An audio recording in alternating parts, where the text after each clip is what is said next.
तू ये मत सोच कि तेरी उम्र अभी छोटी है। तेरी यही उम्र तो वह कुंभ है जिसमें भविष्य का अमृत भरा जाता है। अगर इस समय तू अपने कर्म का, अपनी पढ़ाई का, अपने ज्ञान का आदर नहीं करेगा तो आने वाले समय में भाग्य भी तेरे द्वार पर दस्तक नहीं देगा। याद रख, विद्यार्थी जीवन खिलौना नहीं, तपस्या है, और जिसने तपस्या में आलस्य मिला दिया उसका भविष्य राख बन जाता है।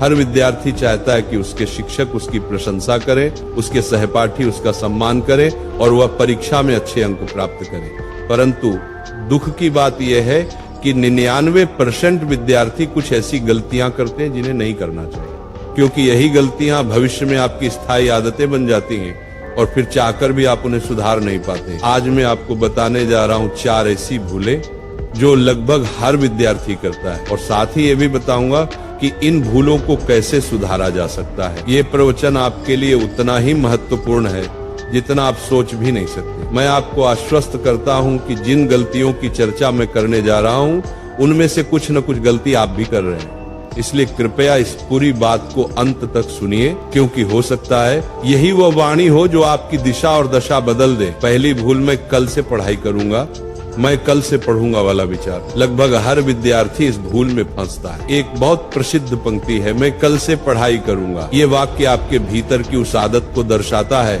जिसमें आप अपने कार्यों को टालते रहते हैं। जो विद्यार्थी अपने कार्यों को टालते हैं वे अपने ही भविष्य के साथ अन्याय करते हैं, क्योंकि जो व्यक्ति आज का कार्य कल पर छोड़ देता है वह कल आने पर भी वही बात दोहराता है, मैं कल से करूंगा, और वह कल कभी नहीं आता। हम अपने आप से वादे तो बहुत करते हैं, आज से मन लगाकर पढ़ूंगा, पर जब पढ़ने का समय आता है तो सोचते हैं अभी तो बहुत समय है, बाद में कर लूंगा, अभी थोड़ा फोन चला लेता हूँ, कुछ वीडियो देख लेता हूँ, और देखते ही देखते घंटे बीत जाते हैं। इस तरह हम अपना कीमती समय बर्बाद कर देते हैं। सोचिए, यदि मैं आपको रोज एक छोटी लकड़ी तोड़ने को दूं तो आप आसानी से तोड़ देंगे, पर यदि मैं आपको सारी लकड़ियां एक साथ दे दूं और कहूं अब तोड़ो तो आप नहीं तोड़ पाएंगे। यही हाल परीक्षा का होता है। अगर आप रोज थोड़ा थोड़ा पढ़ेंगे तो परीक्षा आने पर आपको कोई घबराहट नहीं होगी, क्योंकि आपने पहले से अपना पाठ्यक्रम पूरा कर लिया होगा। लेकिन अगर आप सब कुछ परीक्षा के एक दिन पहले पढ़ने बैठेंगे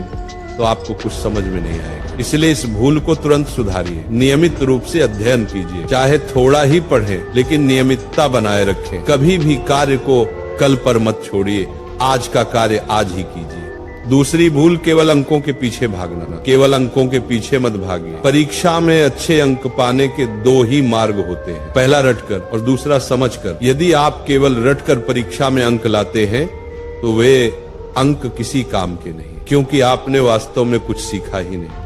वह तो केवल कॉपी पेस्ट का काम हुआ। मैंने अनेक विद्यार्थियों को देखा है जो केवल रटकर पास होते हैं लेकिन जीवन में कुछ नहीं कर पाते, क्योंकि उन्होंने कभी कौशल और आत्मविकास पर ध्यान नहीं दिया। वहीं मैंने ऐसे भी विद्यार्थी देखे हैं जिनके अंक बहुत ऊंचे नहीं थे, पर उन्होंने अपने कौशल पर, अपनी समझ पर ध्यान दिया, और आज वे सफल हैं, बड़े बड़े उद्योगों के स्वामी हैं या अपना व्यवसाय चला रहे हैं। इसलिए अंकों को उतनी ही महत्ता दीजिए जितनी वे वास्तव में रखते हैं, न उससे अधिक न उससे कम। अध्ययन का उद्देश्य केवल अंक नहीं बल्कि ज्ञान होना चाहिए। जब आप पढ़ते हैं तो ऐसा महसूस होना चाहिए कि आप एक खेल खेल रहे हैं जिसमें आनंद भी है और मस्तिष्क भी तीक्ष्ण हो रहा है। हमेशा याद रखिए, जो कुछ भी पढ़ें उसे इस भाव से पढ़ें कि आज मुझे कुछ नया सीखना है। जब ये भाव आएगा तो अंक अपने आप बढ़ेंगे और जीवन में प्रगति भी स्वतः होगी।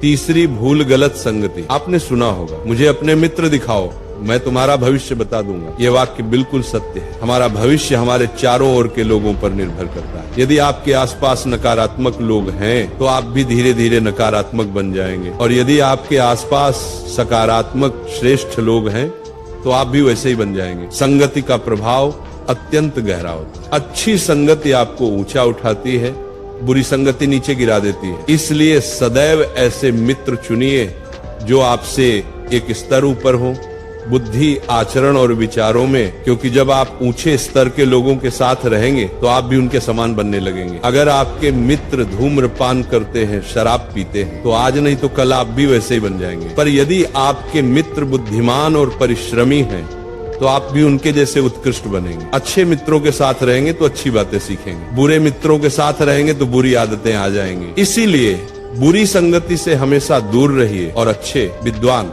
समझदार मित्रों का साथ चुनिए। चौथी भूल, सोशल मीडिया का दुरुपयोग। सोशल मीडिया का निर्माण इसलिए हुआ था कि हम अधिक से अधिक लोगों से जुड़ सके, अपना ज्ञान साझा कर सके। लेकिन दुर्भाग्यवश आज हम सोशल मीडिया का उपयोग केवल समय नष्ट करने के लिए करते हैं। सच तो यह है कि हम सोशल मीडिया का उपयोग नहीं करते, बल्कि सोशल मीडिया हमारा उपयोग कर रहा है। ये हर विद्यार्थी की समस्या बन चुकी है। जैसे ही पढ़ने बैठते हैं, ध्यान मोबाइल की ओर चला जाता है। हम स्वयं से कहते हैं सिर्फ 5 मिनट देखता हूँ, लेकिन वही 5 मिनट 2-3 घंटे में बदल जाते हैं और हमें पता भी नहीं चलता, क्योंकि सोशल मीडिया का कोई अंत नहीं है। आप स्क्रॉल करते रहिए, ये कभी समाप्त नहीं होगा। वो आपको नित्य नई पोस्ट दिखाता रहेगा और आपका कीमती समय चुरा लेगा। इसलिए आज से एक संकल्प लीजिए, सोशल मीडिया को बंद कर दीजिए। जब आप पढ़ाई करेंगे तो कोई आपका ध्यान नहीं भटकाएगी और पूरे मन से अध्ययन कीजिए। यदि आप ऐसा करेंगे तो आपकी यह लत बहुत जल्द समाप्त हो जाएगी और आप अपने समय को पढ़ाई में लगा पाएंगे। अपने जीवन का स्वर्ण काल बनाइए। प्रिय विद्यार्थियों, आज मैंने आपको वे गलतियां बताई हैं जो लगभग हर विद्यार्थी अपने जीवन में करता है। यदि आप इनसे बच जाएं तो आपका जीवन बदल सकता है। जो समय आज आप सही दिशा में लगाएंगे, वह आने वाले कल में ऐसे परिणाम देगा जिसकी कल्पना भी आपने नहीं की होगी। आप अपनी कक्षा में सबसे आगे निकल सकते हैं, केवल कक्षा में ही नहीं बल्कि संसार में वो कर सकते हैं जो किसी ने सपने में भी नहीं सोचा। अपने ऊपर विश्वास रखिए। आज जो बातें मैंने कही हैं, उन्हें जीवन में उतारिए। इन बुरी आदतों को अपने जीवन से निकाल फेंकिए। फिर देखिए आपका जीवन इतना सुंदर, इतना प्रकाशमय बन जाएगा कि आप स्वयं अपने आप पर गर्व करेंगे। इसलिए विद्यार्थियों, पढ़ो, आगे बढ़ो।